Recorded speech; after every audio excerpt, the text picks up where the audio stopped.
本世纪之初，一批划时代的艺术家呼唤着风雨走进历史的屏幕。他们有着深厚的传统功底，他们经受过五四新文化的洗礼，他们大多具有学贯中西的文化素养，他们肩负着革新中国画学的重任、艺术启蒙的使命。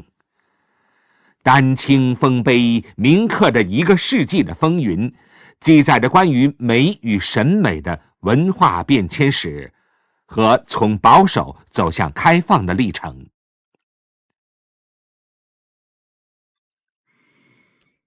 1904年10月5号，傅抱石诞生于江西南昌那个秋水共长天一色，落霞与孤鹜齐飞的城市。1933年，因徐悲鸿举荐得官费赴日留学。1935年，任教于南京中央大学艺术系。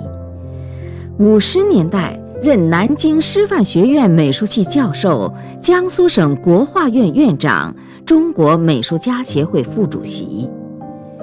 1965年9月病逝于南京。傅抱石作为近代史上的艺术巨匠，他左图右史，不仅是一位具有世界影响的大画家，同时又是一位杰出的艺术史论家。早年赴日留学，就志在研究美术史论，一生醉心于著述，写就200万字的煌煌巨著。他的卓越建树奠定了他在美术史研究领域拓荒者的地位。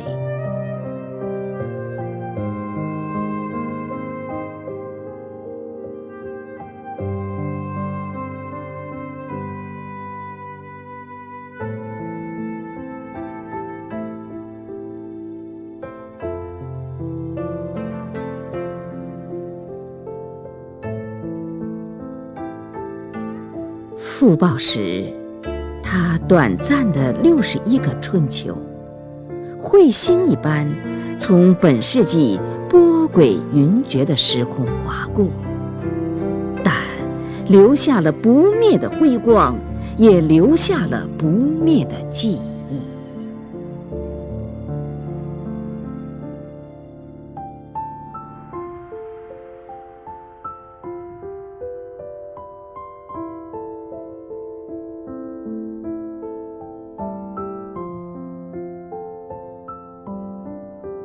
1994年，当傅抱石诞生90周年之际，国内外曾经举办过一系列世界性的纪念。台北由全球5大洲藏家育成的傅抱石画展展出了120件精品。人民日报发表纪念专论，中国画研究出版了纪念傅抱石专辑。江苏南京和江西新余画家的故乡举行了隆重的纪念活动，同时出版了傅抱石传。邮电部发行傅抱石纪念邮票6枚和傅抱石作品选特种邮品1册。香港以巨资出版了傅抱石全集12卷。中国美术馆展出他200件杰作，同时在北京召开了傅抱石艺术国际研讨会。日本东京长期陈列他在日本留学时期的作品，以及武藏野美术大学的馆藏。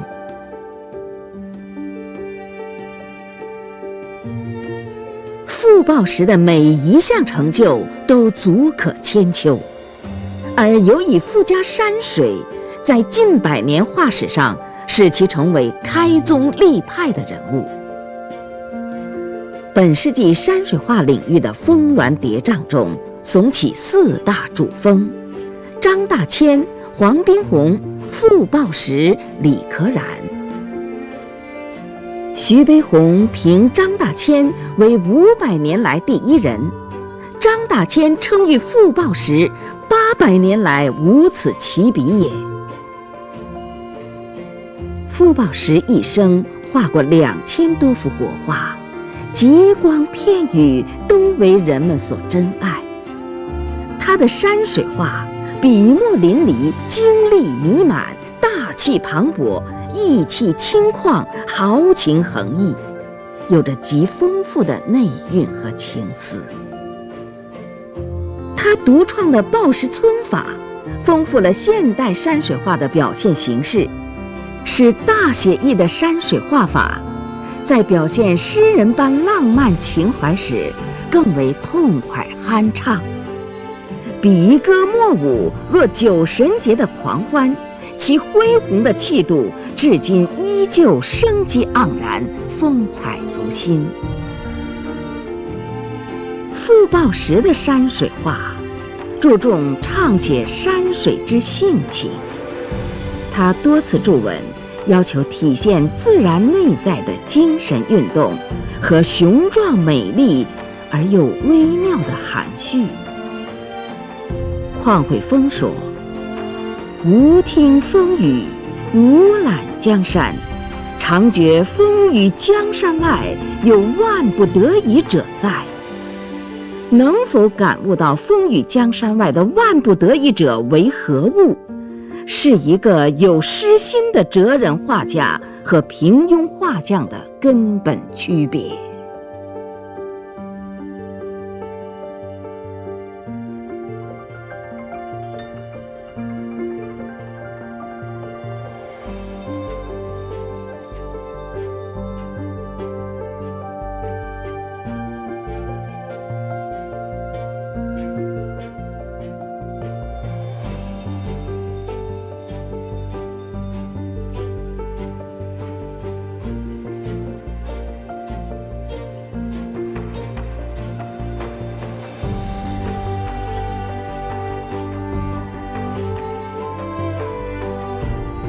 张大千先生曾经赞誉傅抱石先生说：“这800年来无此奇笔也。”他这句话，让人感触到傅抱石先生的山水之奇和他的人格之奇，和中华民族的文化之奇是紧紧连接在一起的。中国的山水画。自公元5、6世纪以来，也就是自东晋以来，随着中国山水诗的兴起，中国的山水画开始登上历史舞台。那么千余年来中国的山水画一直是中国艺术的主旋律。中国山水画家们的艺术创造呢，汇成了中国艺术的主流，成了一个主导的一种方向。它主导的中国艺术发展的方向，其结果就是山水画成为中国艺术的一种代表。这种代表呢，表现在中国历代所出现的大画家几乎无一不是山水画家。这样一些山水画家为什么能够主导中国的艺术呢？在我看来因为中国的山水画深刻地蕴含着一种中国哲学精神的内核和中国的艺术精神。它是儒家文化的一种人格载体，是道家文化的呢一种精神体现。仁者乐山，智者乐水。大自然的山川给艺术家一种灵感，给艺术家一种启迪，给艺术家们一种哲学的追问与思考。所以中国山水画家之所以面对雄山大川乐而忘返，乐此不疲，几千年来一代接一代的这样画下去，就实在是因为中国的山水画它不像外国的风景画那样是追求表面的一种审美，一种外向的，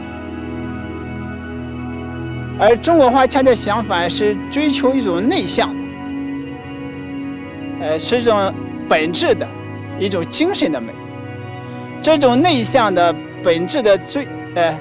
这个精神的美呢，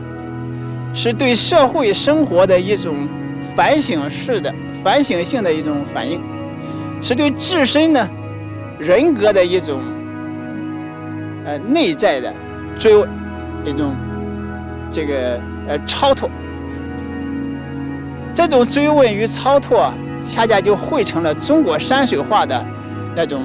畅神写意啊，它不是在单独的为山川立传啊，而恰恰是重在为这个有大美而不言的天地立心立言。那么同样呢，也就是为艺术家自身，为人类自身来畅神写意，来惬意。艺术创造的过程，就是艺术家对祖国山川抒情的过程，就是把自己融汇于大自然山川的过程。所以中国的山水画家和中国的大文学家、大画家，凡是有巨大成就的，无一不是将自己的人格融汇在这个壮美雄奇的山川之上，融汇于山川之中。山川就是人格，人格就是山川。所以傅抱石先生的绘画之所以灵奇，就在于他把自己的人格融汇到祖国的壮丽的山河当中去了。于是他的人格就是他的山水，他的艺术就是祖国的山川，这两者很难分开。由于人格的伟岸更好的融进了雄奇的山川之中，难解难分，这就成就了他的艺术具有千古不灭常看常新的这样一种艺术魅力。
本世纪之初，一批划时代的艺术家呼唤着风雨走进历史的屏幕。他们有着深厚的传统功底，他们经受过五四新文化的洗礼，他们大多具有学贯中西的文化素养，他们肩负着革新中国画学的重任、艺术启蒙的使命。丹青丰碑铭刻着一个世纪的风云，记载着关于美与审美的文化变迁史和从保守走向开放的历程。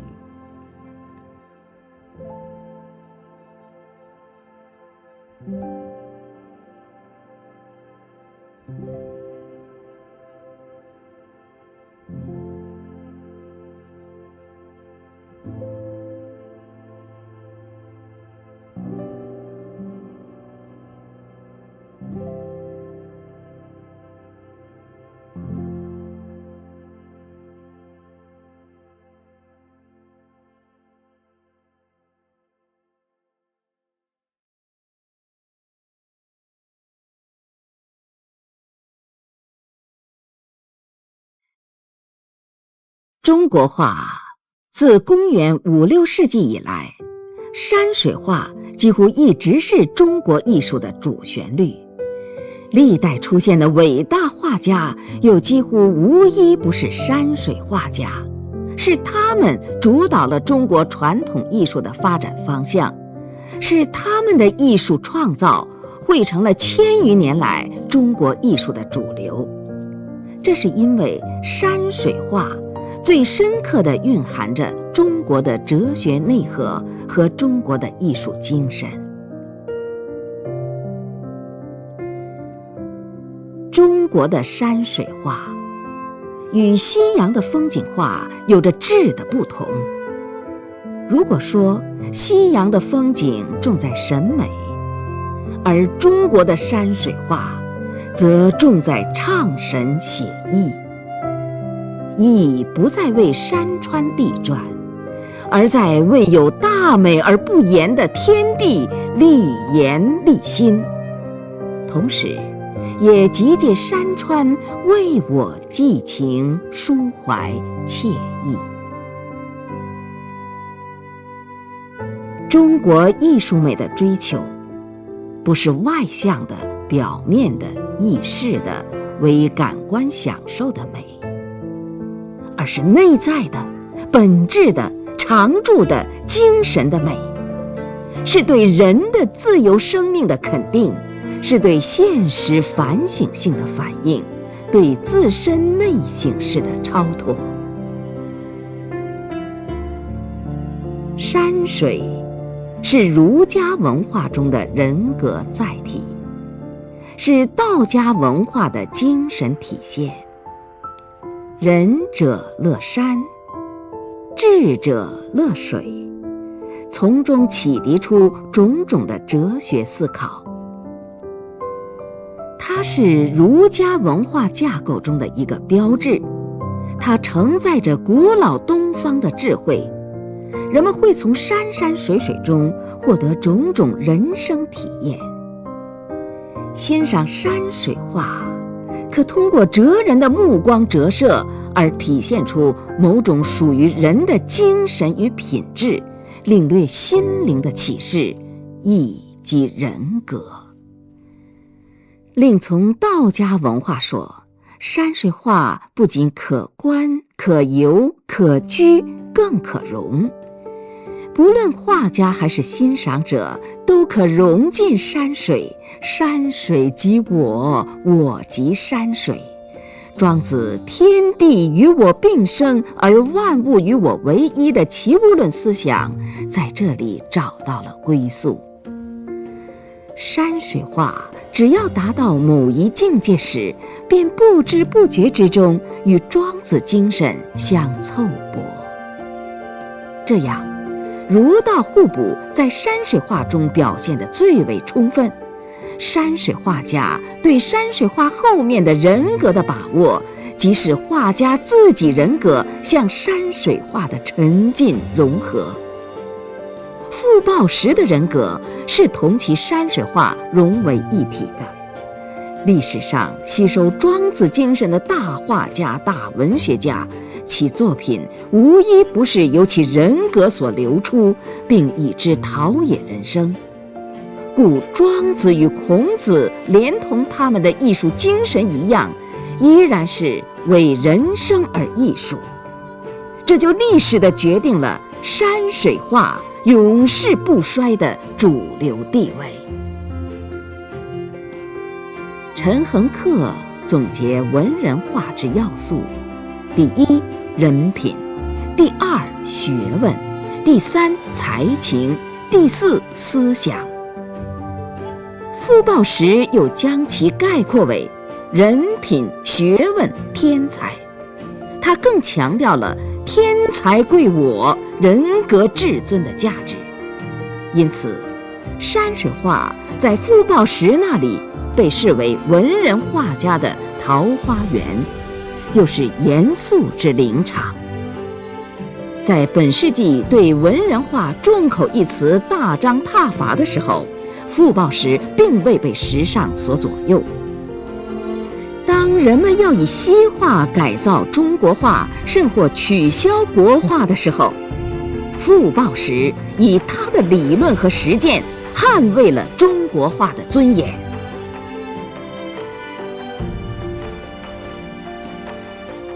画家诗酒流连，他一生陶醉于真，往往陶然沉醉后，才能找回那种面对真山水的最态、最意、最感、最情、最心，才能找回那种摒弃世俗、返璞而归于真我的酒神精神。为此，他的画才能惊心动魄，为此才能令300年来谨小慎微之山水凸现其侏儒之态，而不敢再见位于庙堂。傅抱石性格的耿直狷介，最后更见天真，反映在艺术上，则是落笔处石破天惊斗秋雨，席卷千军泣鬼神，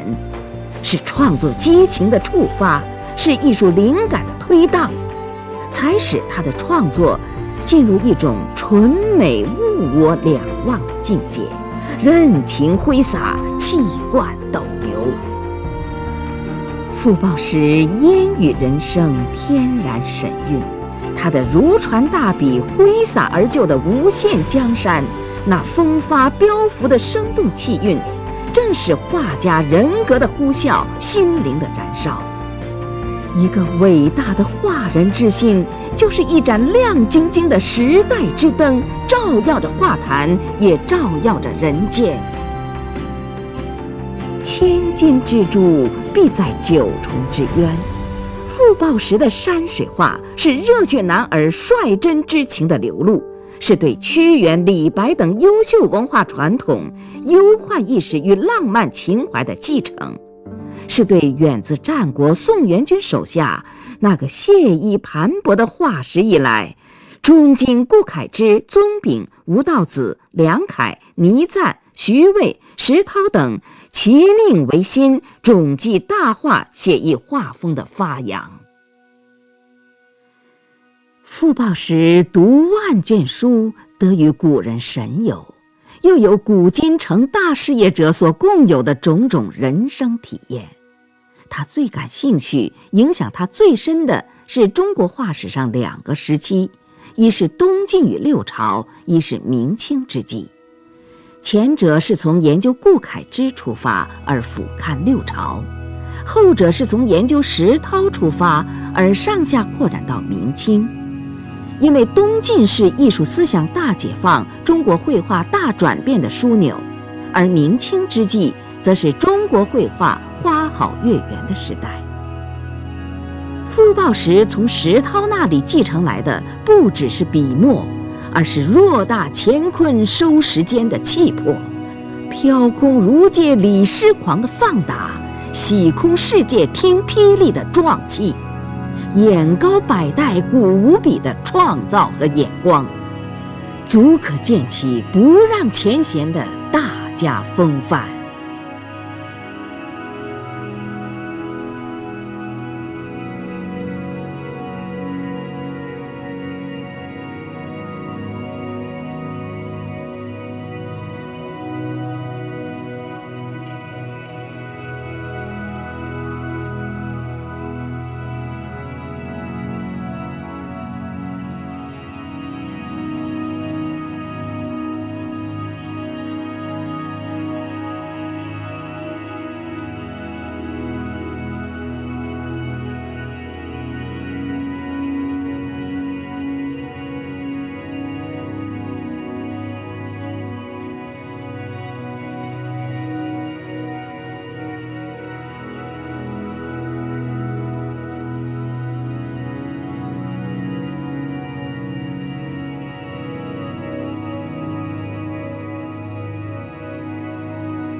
本世纪之初，一批划时代的艺术家呼唤着风雨走进历史的屏幕。他们有着深厚的传统功底，他们经受过5·4新文化的洗礼，他们大多具有学贯中西的文化素养，他们肩负着革新中国画学的重任、艺术启蒙的使命。丹青丰碑铭刻着1个世纪的风云，记载着关于美与审美的文化变迁史和从保守走向开放的历程。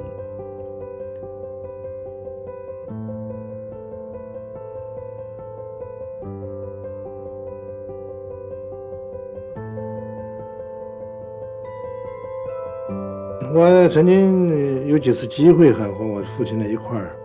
出去写生。那么那时候对我来讲呢，我还是一个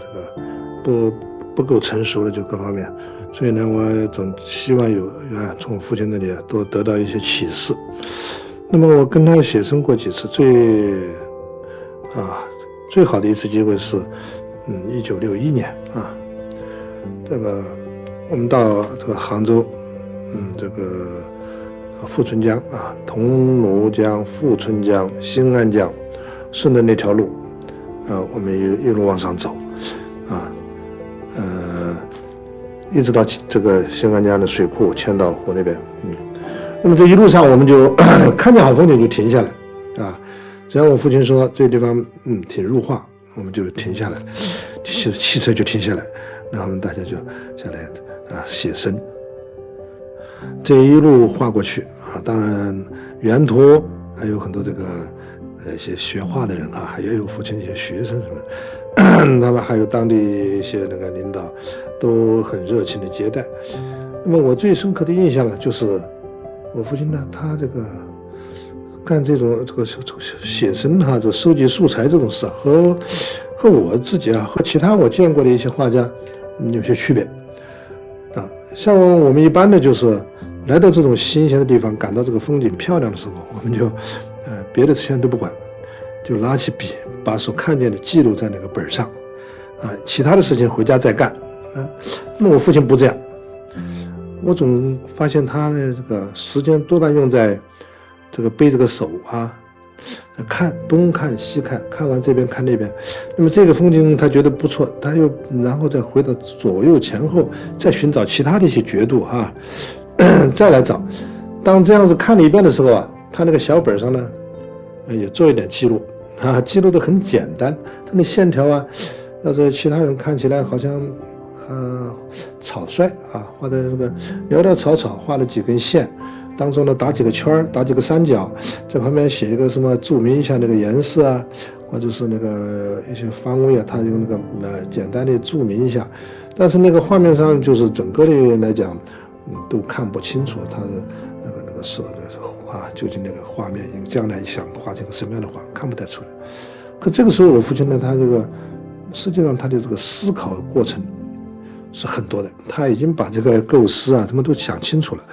所以呢，每当我们这个写生结束这一个就到了一个站，我们有机会在房间里作画的时候我父亲这个时候他就很胸有成竹，拿起笔来，这个一晚上就可以完成一张或者更多的这个写生画。在我看来，好像那个画已经是很好构图很完美。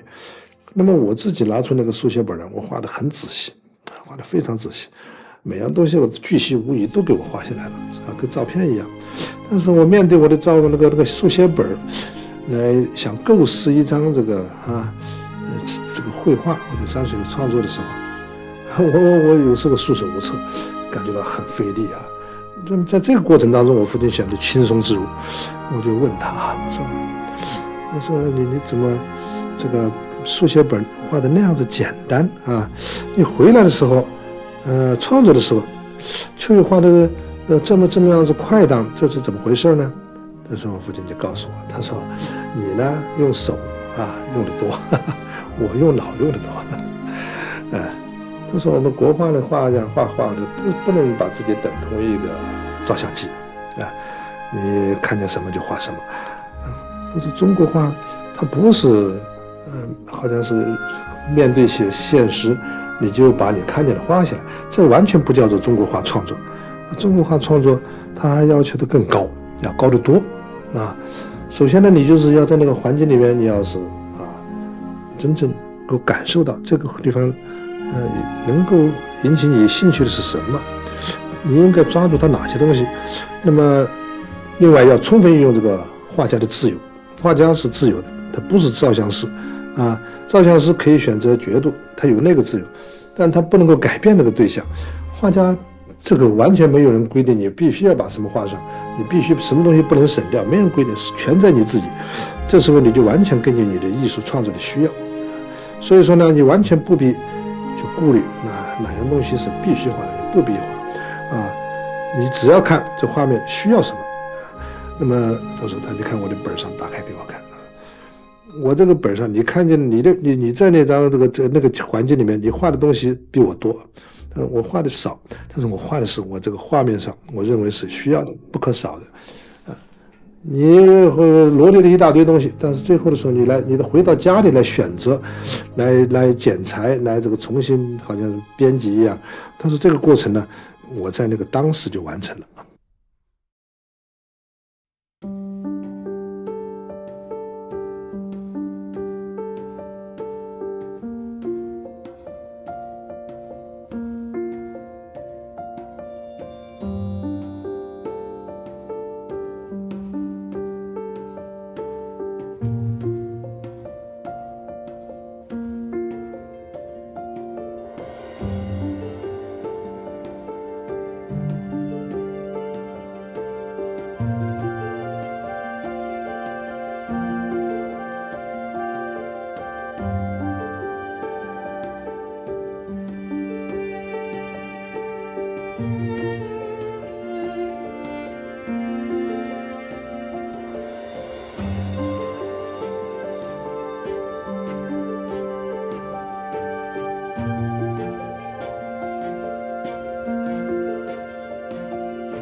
50年代后，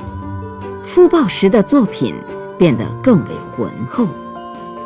但画家的豪气顿减，总体上不如以前，显得迟滞、凌乱、烦躁。由于运动一个接着一个，他忙着认罪与检讨，故画很少。这一时期的佳作多为小幅，如《平沙落雁》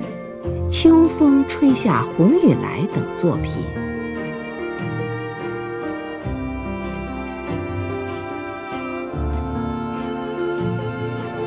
《平沙落雁》展现了傅抱石小中见大的绝技，尺幅之画展现的却是江流远去、茫茫无涯的空阔、高远的境界。画面的结构、笔墨的韵律，自是一首深沉静远的古曲。在这视觉形象里，可以闻到乐曲，可以悟到诗意情思，是傅抱石才华和修养的全面表白。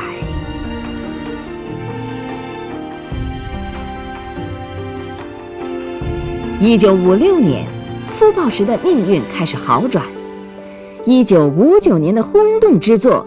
是为人大会堂画的《江山如此多娇》。虽是成功之作，但他本人并不满意，曾几次要求重画。今天看来，他的小稿倒比成品精致得多。傅抱石先生的山水艺术，大致来说经历了6变，而其中最主要的有3变。因为在去日本之前，他的艺术基本上是传统的。到了日本之后呢，受了日本艺术的影响，使他的画一变。这一变呢，只不过是受日本画的一种启迪，使他更从传统里脱出来，而走向了自己创新的路子，给他的一种激发。但是他的画呢，和日本画没有多大关系。而其中最主要的一变就是入蜀8年，这8年是他山水画成熟和巨变的这样一个时期。再就是他到南京师范学院教书，以及到南京画院带领的南京画家经历了这个23000里的写生，这样一个写生啊，就使他整个的画风又一变。因为这样23000里把祖国的名山大川啊，几乎走了个遍。他由原来善于画蜀地的烟雨，江南的这个景色，转而呢，把西北的壮丽恢宏，东北的那一种苍茫冷寂，辽阔，那临海的那种这个浩大，都收进画里。所以这个长白山天池啊，长白临海啊，一直这个镜泊湖啊，都收入了他的画卷，而且成为了非常成功的杰作。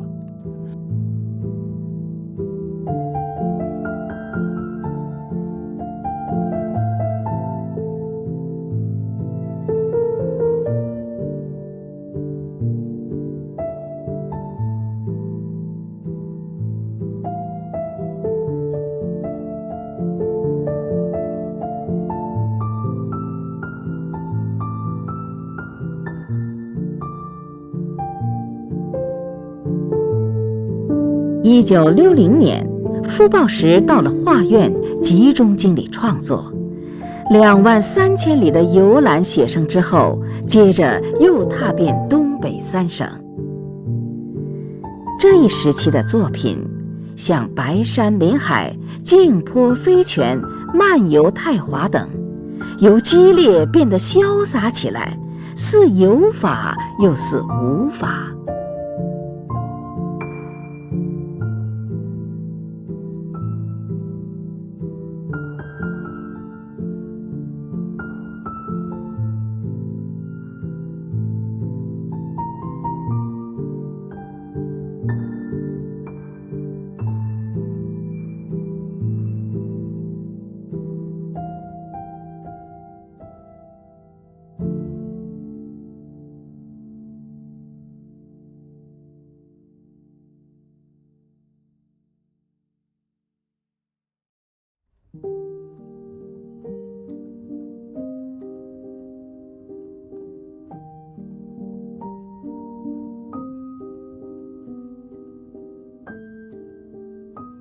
而西陵峡则代表着抱石村无法之法的确立，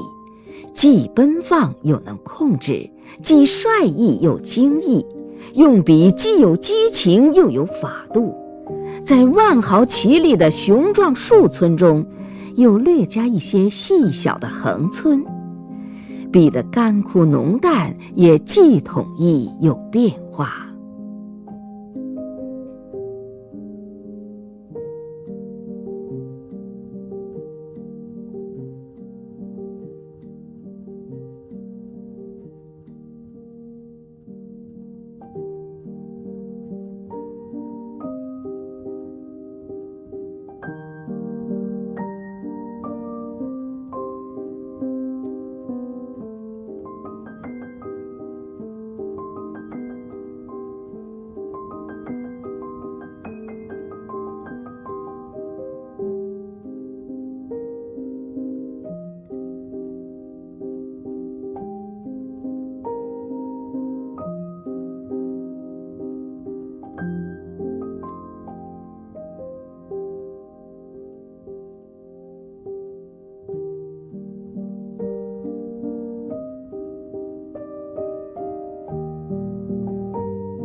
傅抱石1961年所作的《带戏把江山图画》，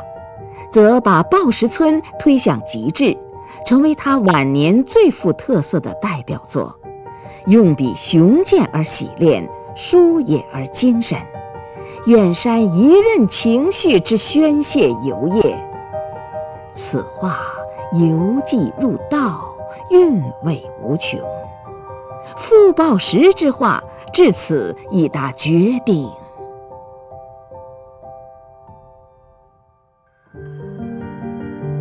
所谓村这个技法，是指用毛笔呀，把山的这个纹路、山的这个没落都画出来。那么抱石村呢，就是傅抱石比较最特别的，把散风把那个山的没落画出来。请看这张画，这张是一张别人一看就知道是非常典型的抱石村。但这个抱石村什么特点呢？这次升到华山去的话，可以发现华山是有很多岩石，岩石非常坚强的岩石。但这张画上看到好像很轻，但是它又同时有又有岩石的那个分量感。但是他没有把岩石一笔一笔画出来，所以我父亲选了一个题目叫做《带戏把江山图画》，所以画起来的时候可能速度不慢，但是你越看越觉得里面细腻的东西很多，这就是抱石村给我们的一种享受。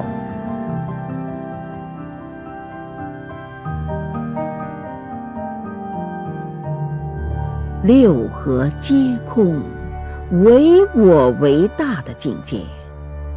是浪漫主义艺术家的美学理想的恢宏境遇。那是一片可以任意驰骋财力，熔铸陶冶精神，造就一片自由王国，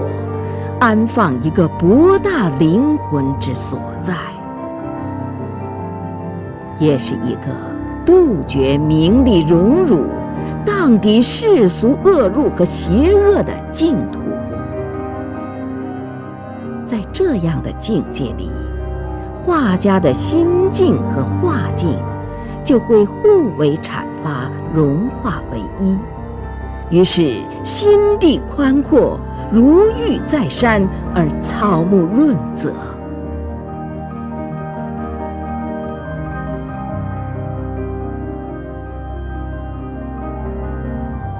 傅抱石与古人相交通的结果，是他一生忧乐互济，悲智双修，使他的艺术渗透了中国文化的生命态度。无论是积极的勉励生命，亦或潇洒的纵浪大化，都表现为一种自彰其真性情，自明其真怀抱，自信其人生操守。这种思想境界与人格形象，无不大化在他的艺术创造中。入蜀8年，蜀地雄奇苍秀的山水对他的熏染，促成了他画风大变并走向成熟。一草一木，一丘一壑，不但给了他随处可见的粉本创作的欲望，同时也在实践中创造了无古无今的技法。潇潇暮雨、万竿烟雨图、听瀑图、大抵草堂图，都是这一时期的代表作。宏观处如雷鸣电闪，拳击水湍，风靡云旋，横刷竖扫，猛烈激荡，元气淋漓，真宰上诉，产生一种强烈的气氛。而微观处又精细耐看，气韵生动。抱石先生一生爱画瀑泉雨景，成为其山水画一大特色。在富士雨景前，令人戈笔兴叹。清人运南田说：“写此云山绵渺，带至相思，笔端丝分，皆清泪也。那是一种人类期盼回归大自然的永恒的乡愁冲动，那是一种人神沟通、性灵寻觅的社会期待。不论是大雨滂沱，还是无边丝雨细如愁，都是天地阴阳、宇宙时空的风云际会，是人心与自然的撞击与倾诉。从雷田田兮雨冥冥的山鬼，到万竿烟雨、千风送雨、潇潇暮雨、巴山夜雨、嘉陵烟雨、江南春雨、西山风雨、山雨欲来、风雨归木、风雨归舟、烟雨莽苍苍，不变全声一语声。瀑布流泉闻响雪，一半山川带雨痕。仿佛只有天地间混沌茫茫的雨世界，才能安放一颗壮怀激烈的心，智博一个登山则情满于山，观海则情溢于海的灵魂。无论雨中的欢乐，还是雨中的惆怅，都可品味出一种独特的美。在它烟雨迷蒙的画面上，有寒雨连江的满天风雨，也有梧桐更兼细雨到黄昏点点滴滴，更有暴风骤雨瓢泼倾盆。种种观瀑听雨的微妙感觉，通过变化多端的笔墨渲染，将阴雨气象化作意趣无穷的艺术氛围。每一种雨景都是在写人的一种心境，或不可名状的一种思绪，或无端的感动，都是画家面对宇宙自然所感悟到的生命诗情和意识。山川树木花草在雨中都平添了一份神秘和生机，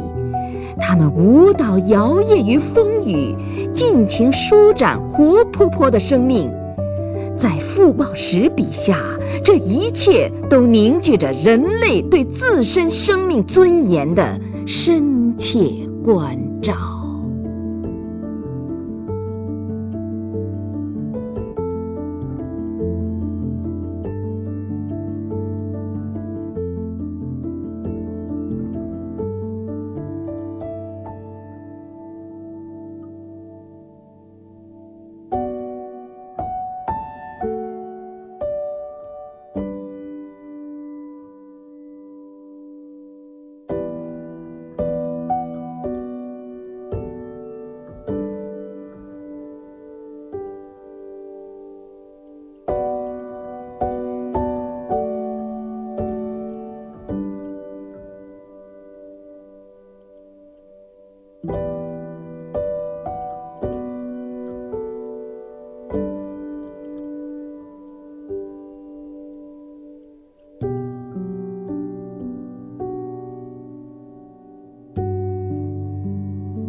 本世纪之初，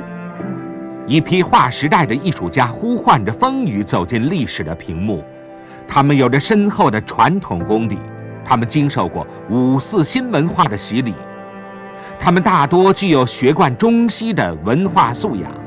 他们肩负着革新中国画学的重任、艺术启蒙的使命。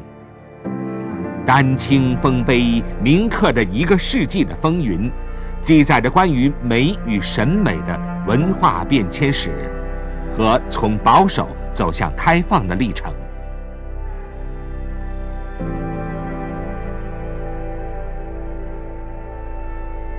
傅抱石也是一位了不起的篆刻大家，是他第一个为我国历史久远的篆刻艺术写下了系统完整的史论专著《摹印学》《中国篆刻史略学》《刻印源流》等等。他一生刻石逾千，观其印，风骨凛然，奇峻而复天趣，造诣之高，可同吴昌硕、齐白石比肩。傅抱石的人物画受陈老莲影响，而又能脱胎而出，自成一格。作画章法结构不落俗套，别出心裁，线条纵逸挺秀，设色沉逸瑰丽，善于把水墨色融为一体，意境深远，耐人寻味。他自言，他的人物画的题材来源之一是古人最堪吟味或甚可纪念的故事或行为。这里有通常习之的，如赤壁周游、渊明沽酒等，题材虽旧，我则出之以较新的画面。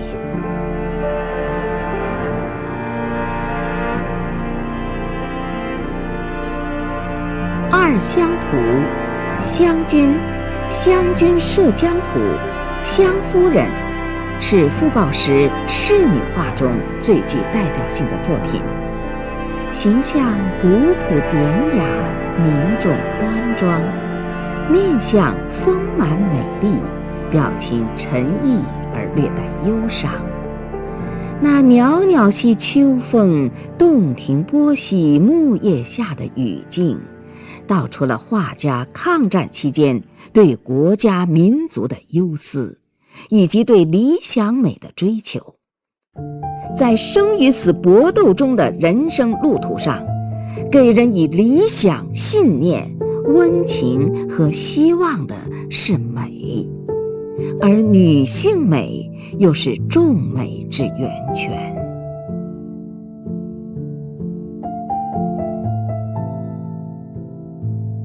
山鬼等9歌系列是抗战期间傅抱石入蜀之后创作的，可见他心中的希望之泉从来不曾干涸过。有人曾对几位画家做了这样的比较：徐悲鸿的作品雄壮磅礴，如读《水浒传》；陈树人的作品华丽娴雅，如读《红楼梦》；傅抱石的作品玄妙清幽，如读《聊斋》。就其人物画来说，大致不差。傅抱石的人物的确已经脱尽烟火气、脂粉气、俗气，进入清幽大雅的境界。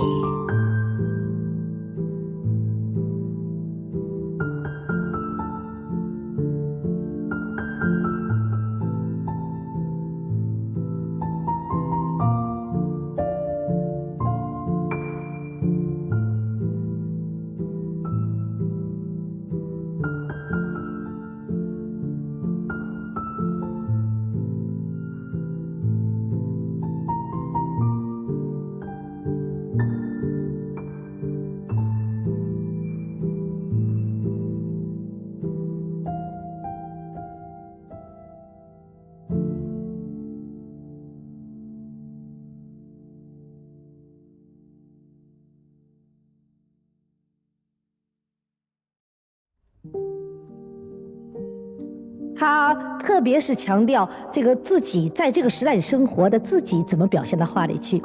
现在我想请大家看一下这个2张，中国人人都喜欢、人都知道的大诗人李白和杜甫。一般来说，中国画人物画，如果是画人像的话，叫写真，就是把人很规矩的放在前面，好像坐在那儿是菩萨一样。然后一种是写意画，画写意人物，那就是不问是谁，只是高士、美女、仕女。可是这2张画正好是把写真和感情结合起来的一种画法。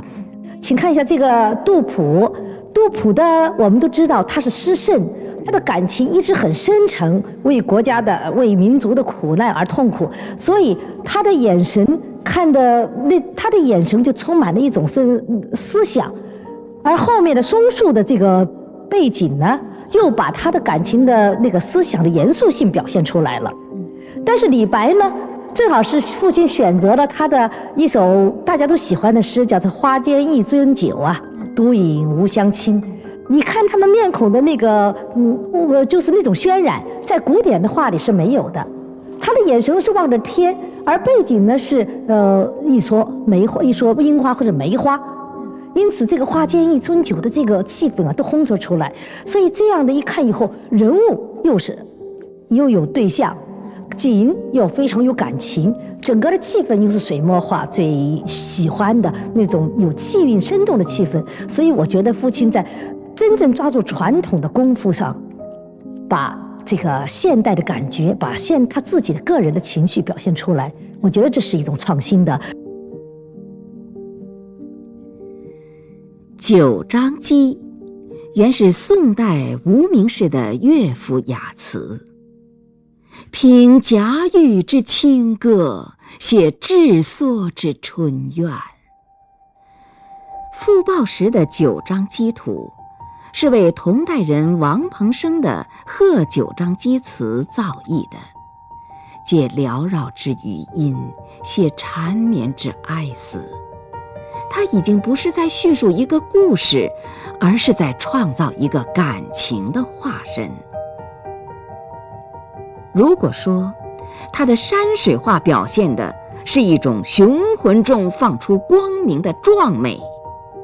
而他的人物画，尤其是仕女画，则多半是表现为大自然所钟灵的奇秀之美，高洁的气质神韵，人文的精神之美，以及深沉的历史内涵，隽永的人生品味，炽烈的人道情怀。无怪在近几年的国际拍卖市场上，他的人物画和他的山水画都以100万或1000万的价位成交，位居近代诸大家之首。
我父亲啊，在日本是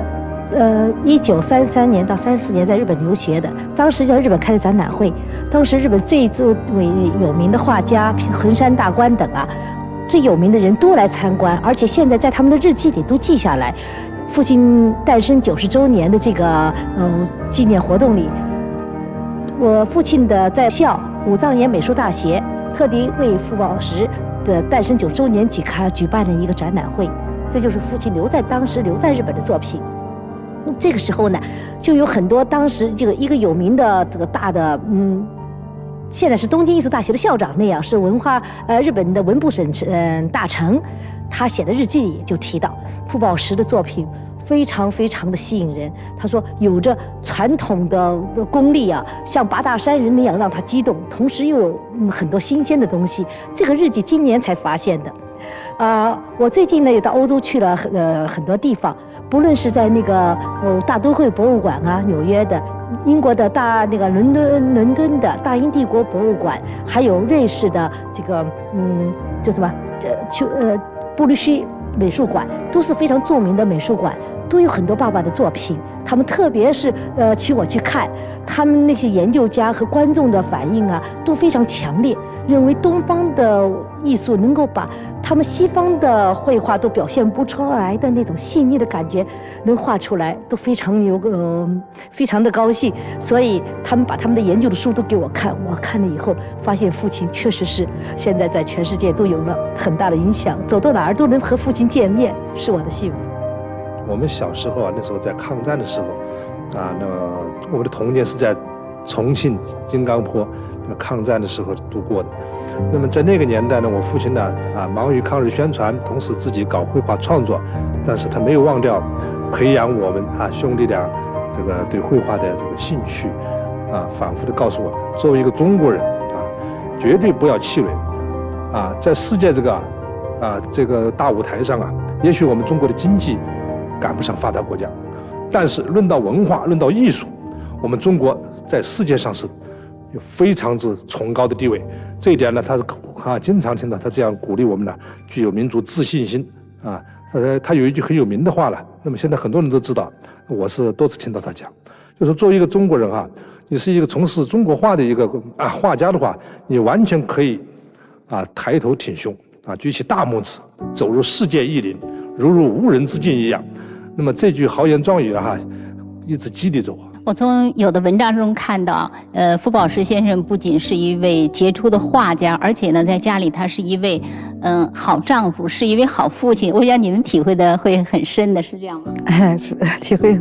是很深，因为每一年到我妈妈过生日，我爸爸都要画一张画去表示祝贺，因为好像我觉得他平时有的时候也跟我妈妈有点好像吵吵的，但是到那个时候他永远不会忘掉，要把他自己的好像一年对他的感谢都用画来表现。然后他说做人希望能做一个比较正直的人，经常跟我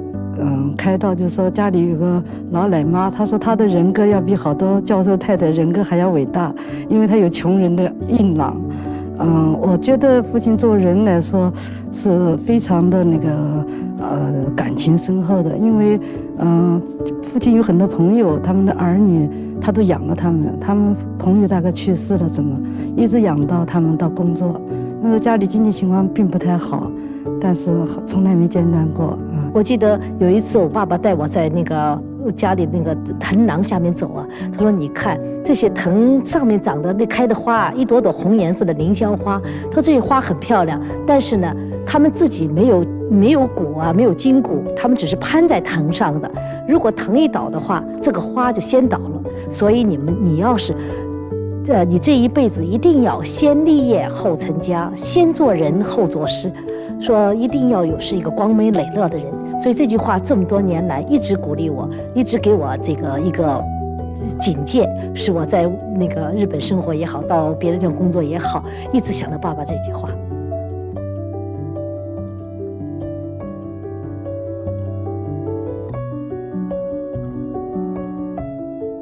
傅抱石在艺术上是一个特殊现象，他精神气概之博大，研究领域之广泛深入，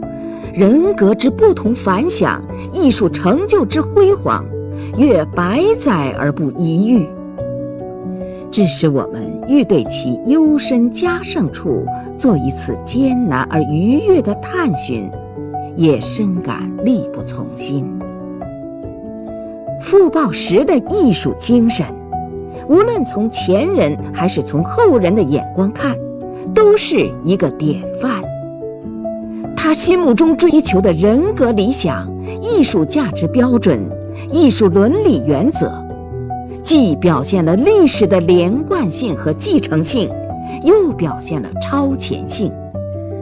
他的艺术浑化无际，大象无形，若黄钟大吕，大音希声；但远处若平沙落雁，空灵处如万籁鹤鸣。司空图论豪放有言：观花飞尽，吞吐大荒，游道反气，楚德以狂，天风浪浪，海山苍苍，真理弥漫，万象在旁。前招三辰，后引凤凰，小策六鳌，着足扶桑，真傅先生之谓也。先生独鹤于飞已经多载，我们仅以此片全当敬一杯醇酒，作为对藏笔雨花台的大师93名旦的纪念。